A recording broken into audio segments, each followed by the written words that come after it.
There is a lot of gas in your country. So what? I have a plan. What plan? We want to take gas pipeline from your country.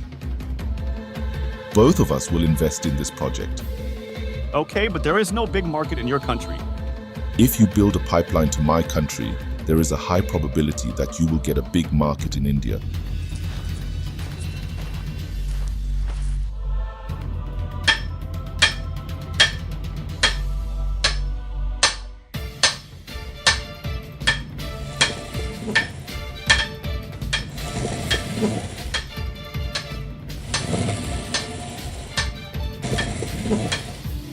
Meanwhile, America, fuck yeah! Coming again to save the motherfucking day!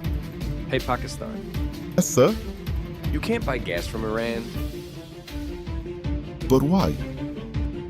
If you buy gas from Iran, we will impose sanctions on you.